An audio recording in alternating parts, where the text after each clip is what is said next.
कंकाल का रहस्य। चौरा गांव के खेतों में इन दिनों खुदाई का काम चल रहा था। असल में इसी गांव से होकर एक अच्छी सड़क गुजरनी थी, इसलिए यहाँ खुदाई शुरू की गई थी। अचानक एक दिन खुदाई करने वाली मशीन से कुछ टकराता है। बाद में जब खोजबीन की जाती है तो वहां से 2 कंकाल मिलते हैं। पुलिस गांव के लोगों से पूछताछ शुरू करती है। आप लोगों को क्या लगता है ये किसके कंकाल हो सकते हैं? अरे साहब, हमें क्या पता ये किसके कंकाल है, आप ही लोग पता लगाइए। हम लोग तो बहुत ज्यादा डरे हुए हैं। हाँ, हमारी फॉरेंसिक टीम अभी आ रही है। ये बताओ कि इस गांव के रहने वाला कोई जोड़ा गायब तो नहीं ना? क्योंकि शुरुआती जांच में तो ये बात सामने आ रही है कि एक कंकाल किसी पुरुष का है तो एक किसी महिला का। साहब, हमें तो बहुत डर लग रहा है। ऐसे कंकाल मिलने का मतलब गांव के आसपास ही किसी की हत्या हुई है या फिर किसी को जलाकर मार डाला गया है। हाँ साहब, हम अपने परिवार को लेकर बहुत ही ज्यादा परेशान हैं। देखिए, आप लोगों की परेशानी हम समझ सकते हैं, लेकिन आप लोगों को पुलिस का सहयोग करना होगा, क्योंकि आपके सहयोग के बगैर हम ये पता नहीं लगा सकते हैं कि आखिर ये किसके कंकाल है और इनकी हत्या किसने की। ठीक है साहब, गांव के लोग आपका पूरा सहयोग करेंगे। हाँ साहब, पूरा सहयोग करेंगे। तो फिर ठीक है, हम अपनी जांच शुरू कर देते हैं। कुछ दिन बाद जांच रिपोर्ट आ जाती है। पता चलता है कि ये कंकाल करीब 20 साल पुराने हैं, यानी 20 साल पहले किसी जोड़े की हत्या कर शव को यहाँ पर दबा दिया गया था। इंस्पेक्टर राघव, ये बताओ कि 20 साल पहले की मर्डर मिस्ट्री क्या आप सुलझ सकती है? हाँ सर, क्यों नहीं, लेकिन अब सबूत और गवाह काफी मिट गए होंगे। मुश्किल तो होगी, लेकिन शायद किसी परिवार को इंसाफ मिल सके। इंस्पेक्टर राघव, आप बिल्कुल सही कह रहे हैं। किसी परिवार को तो इंसाफ मिलेगा ही और किसी को उसके किए की सजा भी मिलेगी। जी सर, मैंने तो जांच शुरू भी कर दी है। 20 साल पहले इस गांव के 2 जोड़े अचानक कहीं गायब हो गए थे। मैंने दोनों ही परिवारों के बाकी के सदस्यों से बातचीत शुरू की तो उन्होंने बताया कि उनके बच्चे शहर गए थे, लेकिन आज तक वापस नहीं लौटे हैं। लेकिन ये दोनों शव किस परिवार के सदस्यों के हैं, ये कैसे पता चल सकेगा? सर, मैंने डीएनए टेस्ट करवा लिया है। आज शाम तक इसकी रिपोर्ट भी आ जाएगी। अच्छा, ठीक है। उसी शाम को सर, डीएनए रिपोर्ट के मुताबिक ये दोनों ही लाशें चौरा गांव के रहने वाले प्रधान सुल्तान सिंह के बेटे और बहू की है।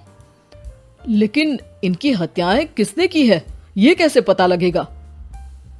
इसी का तो पता लगाने की कोशिश में जुटा हूँ सर। आज सुल्तान सिंह से मिलने भी जा रहा हूँ। मेरा बेटा और बहू तो मेरे लिए सिर्फ यादों में ही रह गए थे। हमें उनकी लाशें तक नहीं मिल सकी थी। आज 20 साल बाद उनके कंकाल मिले हैं। मैं अब किसके लिए जीऊं?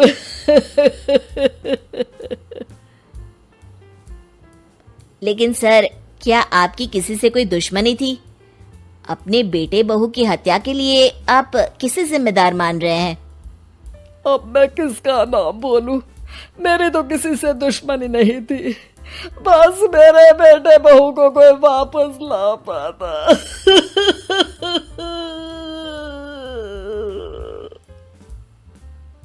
इसके बाद सुल्तान सिंह फूट फूट कर रोना शुरू कर देते हैं। सर, अब आप इनका अंतिम संस्कार करवा सकते हैं। कम से कम इनका शरीर ना सही, इनका कंकाल तो आपको मिला है। लेकिन हाँ, अगर आपको कुछ भी याद आए तो जरूर बताइएगा। मेरी तो बेटा अब उम्र हो गई है, लेकिन मेरे बेटे और बहू के हत्यारों का जरूर पता लगाइएगा, क्योंकि जब तक हत्यारे पकड़े नहीं जाएंगे मेरा मन नहीं मानेगा। सर, हमारी पूरी कोशिश रहेगी हत्यारे को पकड़ने की। लेकिन एक बात बताइए, उस वक्त आपको किस पर शक गया था? उस वक्त मेरे एक ड्राइवर को पकड़ा गया था, लेकिन सबूतों के अभाव में उसे छोड़ दिया गया था। अच्छा, और ड्राइवर पर कैसे शक हुआ था? क्योंकि उस दिन ड्राइवर छुट्टी पर था। उस समय लेकिन लाश क्यों नहीं मिल सकी थी? उस वक्त पुलिस ने बहुत कोशिश की थी, लेकिन दोनों की डेड बॉडी नहीं मिल सकी थी। ठीक है, हमारी तफ्तीश चल रही है, मैं फिर आऊंगा। इसके बाद इंस्पेक्टर वहां से चला जाता है और सुल्तान सिंह अपने बेटे और बहू की याद में खो जाते हैं। कुछ दिन बाद सुल्तान सर, एक बात बताइए, जब आपके बेटे बहू की हत्या हुई थी, उसी के आसपास आपके ही गांव का रहने वाला एक और जोड़ा उसी वक्त गायब हो गया था ना? हाँ सर, अलका और अभिषेक, वो भी मेरे बच्चों जैसे ही थे। तो फिर वो कहाँ है? उनका भी आज तक पता नहीं चल सका, लेकिन बताते हैं कि कुछ साल पहले अभिषेक को गांव के ही किसी आदमी ने मुंबई में देखा था, लेकिन फिर वो गायब हो गया। यानी अभिषेक और अलका की हत्या नहीं हुई थी, बल्कि उन्होंने किसी वजह से खुद ही गांव छोड़ दिया था। हाँ, हो सकता है, क्योंकि अभिषेक मेरे बेटे संतोष का अच्छा दोस्त था और उसका मेरे घर भी आना जाना लगा रहता था। हो सकता है कि उसने मेरे बेटे और बहू के बारे में सुन लिया हो और ये गांव छोड़ दिया हो सकता है। उनके परिवार का कोई अब नहीं रहता क्या इस गांव में? अब तो कोई नहीं रहता। एक चाचा थे, लेकिन उन्होंने भी अपना पुश्तैनी मकान बेच दिया है। वो भी अब कहीं शहर में ही बस गए हैं। ओह, अभिषेक और अलका के बारे में भी पता लगाना होगा। हो सकता है कि वही इस हत्या के बारे में कुछ बता सके। हो तो सकता है, लेकिन वो बेचारे तो खुद ही वक्त के मारे थे, वो क्या बताएंगे। फिर भी सर, जब केस दोबारा खुला है तो जांच तो करनी ही पड़ेगी, और इस बार तो लाशें भी बरामद हुई है। कुछ दिन तक लगातार तफ्तीश चलती रही। एक दिन थाने से सुल्तान सिंह को फोन आता है। हाँ, कौन बोल रहा है? सर, मैं कांस्टेबल तुलाराम बोल रहा हूँ थाने से। आपको थाने आना पड़ेगा। थाने? लेकिन क्यों? सर, किसी की पहचान करवानी है। अच्छा ठीक है, मैं दोपहर तक पहुंचता हूँ। सुल्तान सिंह दोपहर में थाने पहुंचता है। कई पुलिस के अधिकारी वहां मौजूद रहते हैं। सर, आपके बेटे की हत्या का रहस्य आज शायद सुलझ जाए। अच्छा इंस्पेक्टर राघव, पर वो कैसे? सर, उस आदमी को देखिए, क्या वही अभिषेक है? सुल्तान सिंह की आंखों में हैरानी से आंसू आ जाते हैं। हाँ सर, यही अभिषेक है। ये आपको कहाँ से मिला? सिर्फ अभिषेक ही नहीं, बल्कि इसकी पत्नी अलका भी इसके साथ है। मैडम, जरा अभिषेक की पत्नी को लाइए।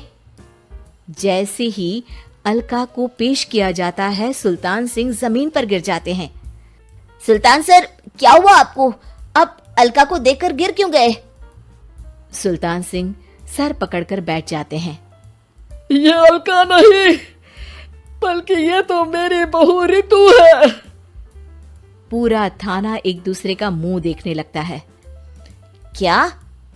इसके बाद हर किसी को दो कंकाल और हत्या का रहस्य समझ में आ गया। अभिषेक और रितु ने मिलकर संतोष और अलका की हत्या की थी और लाश को जमीन के नीचे दबा दिया था। आज 20 साल बाद इस हत्या का रहस्य खुल सका था कि अवैध प्रेम संबंध में 2 मासूमों की जान गई थी।